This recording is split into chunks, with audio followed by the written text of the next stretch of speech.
Welcome to our 5-day devotional on the glory of God. Let me tell you where we're going in these 5 days, and then we'll do the first one.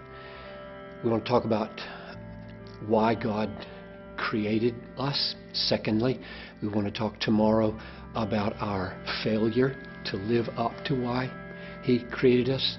Third, we want to talk about Christ coming into the world to reveal the glory of God, to save us from our failure to glorify God. Fourth, what does a life look like to glorify God once you have been rescued by Him? And then fifth, what's the consummation of all things for the glory of God? So all of those relate to the glory of God. So here's number one for you to take away today.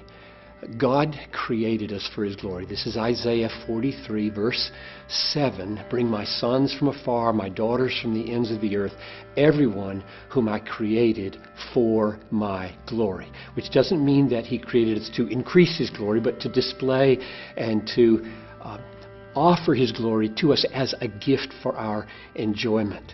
Which means then that you go over to 1 Corinthians 10:31, text that my mom and dad always shared with me when I was a kid.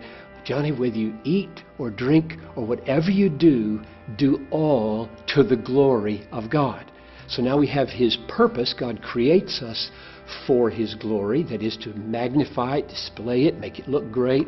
And then He tells us, live that way. Live so as to make God look great. So we have God's design in creating us for His glory, and we have our duty flowing out of that. And so the key question that we can leave ourselves with maybe for this first day is, how can I go to work today? How can I keep my house today? How can I raise my kids today for the glory of God? How can I eat pizza or drink orange juice to the glory of God? And the answer would surely be that in relying upon God, we show His trustworthiness. At every point of our lives, we're going to be relying on Him today. We're just little children, and He's all sufficient. And when you rely on Him, you make Him look great. And He made you to enjoy this glory. And I've always taught, I've tried to make it clear in everything I say, that God is most glorified in you when you are most satisfied in Him. So I think your biggest challenge today is be maximally satisfied in God. So that's my challenge and my prayer for you. May God grant you today to see that you are made for His glory.